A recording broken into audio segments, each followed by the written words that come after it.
professora Mariana, professora de Filosofia e Sociologia, dando continuidade aos nossos estudos sobre Sociologia. Hoje nós vamos falar um pouquinho sobre a teoria dos três poderes. E aí, quem criou essa teoria e por quê, né? Quem criou foi Montesquieu, no livro O Espírito das Leis, e aí eu recomendo que, se você não saiba quem foi Montesquieu, que você volte lá na playlist de filosofia, eu tenho um vídeo que eu falo sobre ele. Então, Montesquieu foi um grande filósofo do século XVIII, Iluminismo, século das luzes, que vai estar propondo aí uma nova forma de se encarar, né, o governo, a política, com a tripartidação dos poderes, numa tentativa de fazer com que os governos não sejam autoritários, não sejam tiranos. A gente, lá onde Montesquieu está escrevendo, né, está acontecendo o quê? Crise do absolutismo. Então, esses filósofos estão enxergando que esse modelo de absolutismo não está dando conta, que ele pode gerar aí graves problemas como a tirania, né? E aí, fazendo essa tripartidação dos poderes,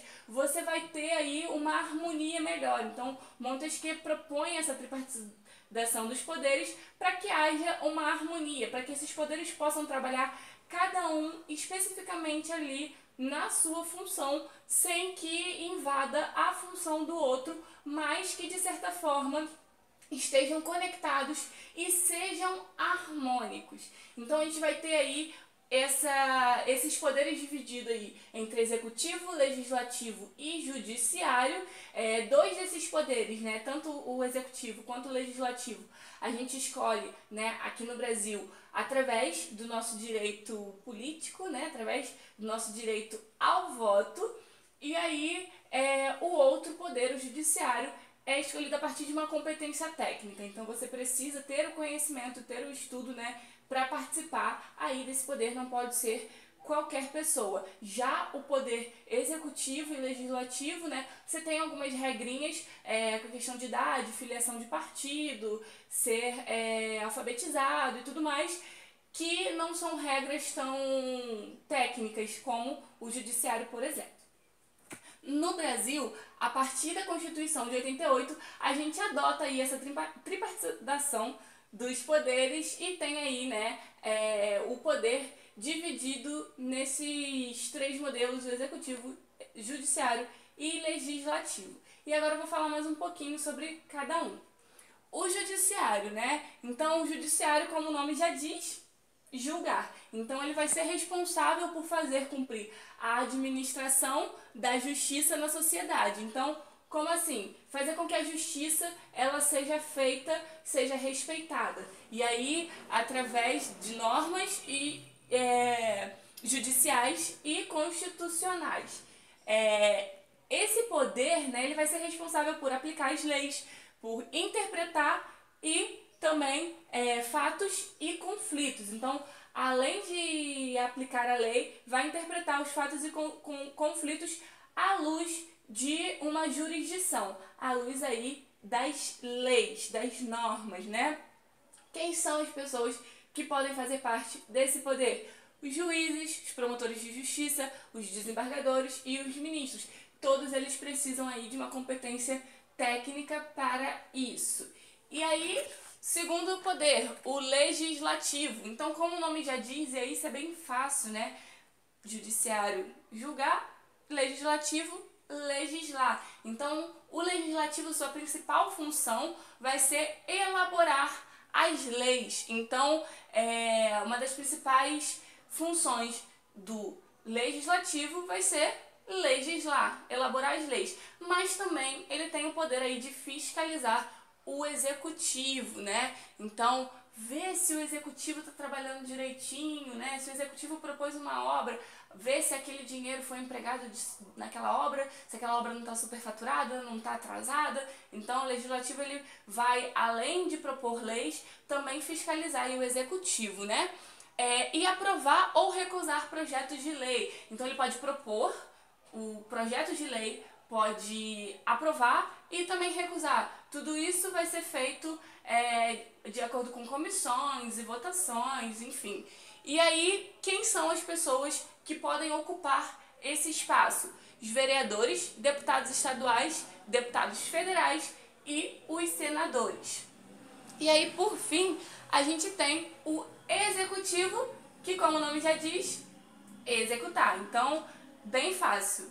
Judiciário julgar, o legislativo legislar e o executivo executar. Então, o executivo ele vai governar, administrar o Estado, administrar ali a sua esfera, seja ela municipal, federal ou estadual, e aí vai executar, né? Então, vai garantir o cumprimento, né, e a administração dos interesses públicos através da legalidade e da impessoalidade. Então, o representante do executivo, ele é um representante daquele espaço. Então, ele precisa administrar para todos. Ainda que ele seja eleito por uma parte da população que se identifica com o seu programa, se identifica com a sua ideologia política, enfim, por qualquer outro motivo, né? Ele não é o detentor do poder total, né? Então ele não pode ser absoluto e prometer fazer, enfim, tudo o que está na mente dele, porque ele precisa caminhar dentro de uma legalidade, dentro de uma impessoalidade, porque ele é o representante daquele povo dentro da esfera, seja ela municipal, estadual ou federal. Então ele não pode agir da forma com que ele bem entender e prometer mundos e fundos. Ele precisa agir de acordo com as suas funções. E aí, quem que pode fazer isso? O prefeito, né?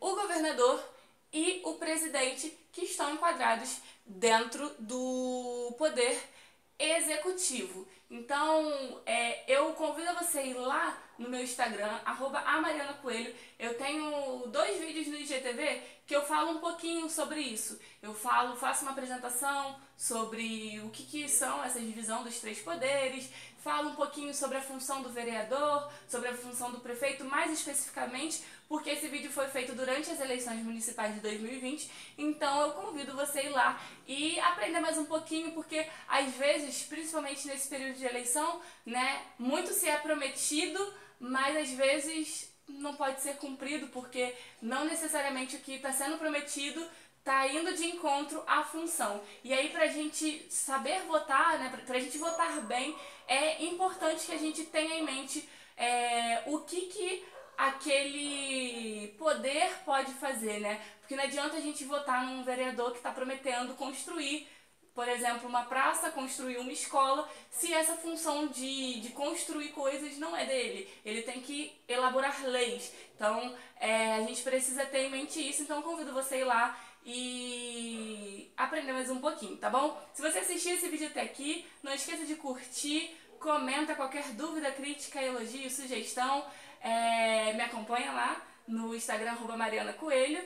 Tenho também uma série de vídeos que eu falo sobre filosofia e sociologia no dia a dia.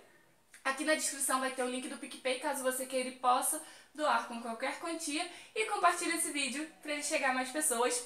Um beijo e até a próxima!